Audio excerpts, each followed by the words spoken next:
Alright, what's going on, guys? JJ Wilson here, and I am proud to present at last the latest chapter for the anime manga series GANGSTA, chapter 56. It was translated in English on December 5th, 2019, so about a month has passed since then. So I'm very happy to finally find this online. And the website I found it is a place called mangarawr.com. I need to put this on the other video too that I did yesterday on Friday. I gotta put that link in there as well. So let's go ahead and jump into this pretty interesting chapter we got here, especially regarding the two families, the Pauklee Guild family with the mercenaries and the Cristiano family with the young girl, Loretta. So let's jump right into it. So we see Loretta, and she has Galahad, her right-hand man, her bodyguard, whatever, who's a Twilight. So they entered the prison where Nicolas Brown and Alex Benedetto are. They're still being held captive for interrogation. And so Loretta actually sees Alex coming through one of the hallways, and they kind of hug each other. And I believe this is where Loretta, I could be wrong about this because it's been a while since I've read a lot of these chapters. I think she's telling her about what happened with Marco, Adriano, and Connie, about their deaths since they found out and everything. So she told Alex, and interestingly enough, Alex is kind of sitting there, thinking about those two. And it's kind of interesting. She says she's not that sad about it, which is rather interesting. So, but she was trying to remember what her and Connie were talking about last time they met. And I'll have to go back and look at this too, since it's been a couple years since I read like the earlier chapters, like the middle of those chapters in GANGSTA. But anyway, she's thinking about them, and then she kind of checks on Nicolas since they're in the same cell. And his wounds have healed quite nicely. Nicolas Brown, he's got scars all over his body, even more so now. And she noticed that he had a new scar behind his ear, and she tried to touch him behind the head, but then he kind of quickly grabs her. It kind of scares her a little bit. And so he's smiling back at her, and he's like, "Hey, what do you think about my scars? They look good on me?" And she took off, I think the patch fell off his face. And so he's got this new scar over his eye, and it looks like he didn't lose his eye, but it's still kind of sealed off, so it's still healing. So I don't think he's exactly like Warwick, who totally lost his eye, no thanks to Nicolas. And so Alex is thinking about both these guys while looking at Nick, looking at him, and looking at Warwick, and he's like, "I thought you guys were totally different, but really, you're one and the same, you and Warwick are. You really are. It's no wonder you guys are such close friends." And so after hearing this, I guess, or not really hearing, but I guess sensing that, Nicolas Brown looks at Alex, and he's kind of telling her, "Hey, we appreciate all you've done for us and everything, but we know this type of environment, this city, or Gaslam, this place, is crazy out here. You can do whatever you want to do, Alex. You can go back to the Club Bastard. You can go back there and sing, since that was kind of like your latest gig, besides answering our phone calls for us to do our jobs and everything. You don't have to do none of that stuff, so you're free to do whatever you want once we get out of here." And he doesn't know the timetable of them leaving the jail, but he's basically giving her an ultimatum, like, you can do whatever you want to. Just, you can either stay with us or you can leave, but for your sake, I think you should go. And Alex is kind of sitting there, kind of like a child, just not sure what to do with herself. Her future is kind of uncertain at this point, so she doesn't know really if she really wants to stay with them or not. Part of me thinks she wants to stay with them, really. She does care about both those guys a lot, and she's starting to develop more of a bond with Nicolas, it seems. So I'm sure some of you guys reading would like to see those two together. We'll see what Alex does from here. So the second half of the chapter, which is pretty revealing, is Loretta talking with Gina. And so Loretta, this is part of the reason why they're at the Pauklee jail, because they're trying to get a hold of Gina Pauklee for like a little meeting. And so Gina eventually arrives, and Loretta is there to discuss the situation that's going to go down with them. So she understands that, you know, Orgasm is about to get attacked again. And right now there's a faction growing at the front gate with the normals, the regular humans that really dislike Twilights. And they're forming a mob right now, so it's a lot of drama going on.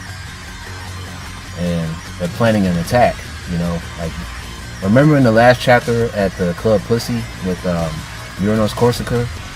Like that army that I was telling you guys about? Well, that's the same kind of army. Those are normal guys and stuff. Like, they have an animosity at Twilight, so that's basically what Loretta is discussing with Gina. And so Gina's hearing all this, and she already had to deal with the destroyers earlier, you know, messing up the town, and she lost a lot of guys because of that. She lost a lot of Twilight men and women during that whole ordeal, and so she's not really liking the idea of sending the rest of her soldiers to deal with some crazy normals and a bunch of Twilights that could, like low-level Twilights, like people that are kind of on the weak side, like they're level D, level C, or whatever. And so those normals, like with strategy and everything, they can kill those Twilights easy, as long as they strategize and they use weapons. But yeah, Gina's like, I'm not about to send the rest of my guys out there as cannon fodder, as she say, to go mess with this large mob that's happening tomorrow. And so Loretta's hearing this, and she's like, I understand your reasoning. It is very sound. I know you're trying to protect your men, but we got to really come up with the idea as to save as many Twilight lives as possible. And many lives, period, because, you know, Loretta, she's coming behind the philosophy of her dad, Luca Cristiano. For those that don't know, he was the former head of the Cristiano family.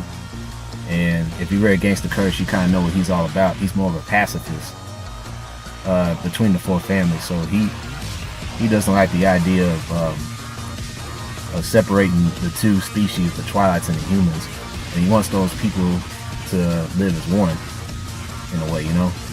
So that's kind of his philosophy there.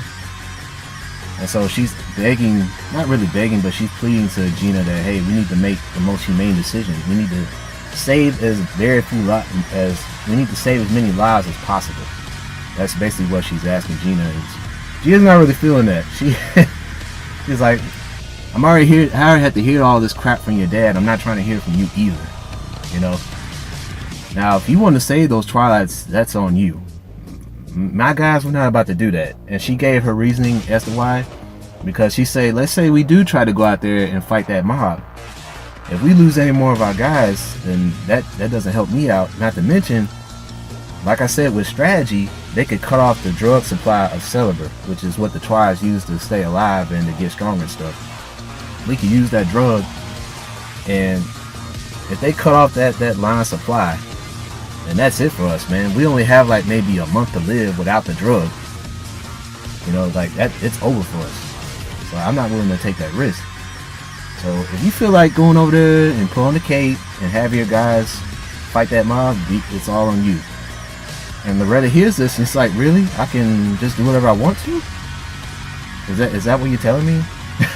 and she leans over to Gina and she's looking all surprised and everything. It's like, yeah, you can do whatever you want.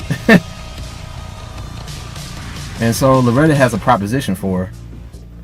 And so, hey, I got this, we have a secret army here, this little squad that used to be under my father.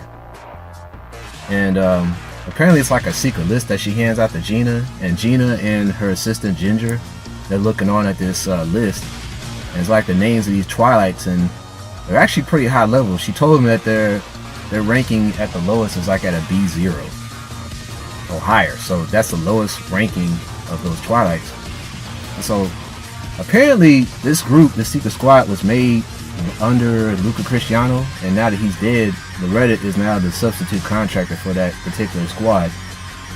And so it turns out not only did Galahad train those guys how to combat, it was also Marco Adriano, or spies, that taught those guys how to fight as well. So they're like a emergency sort of army that the Cristiano family has in case they get in real dire straits.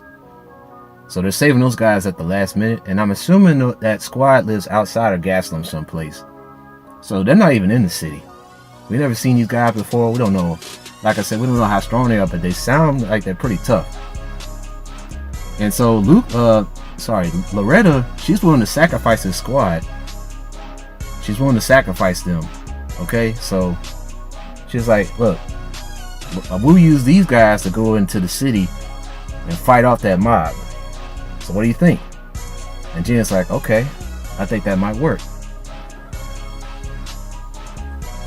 One thing I forgot to mention, under this proposition that Loretta's making to Gina to allow her private army to fight the mob, there's a condition. So this condition is the release of 4 prisoners that Gina has under her custody. So it's 4 people, and we know 2 of them, but the other 2 are Doctor Theo and Nina. So the first 2 being Nicolas Brown and Alex, and then the other 2 would be Doctor Theo and Nina. So that makes 4.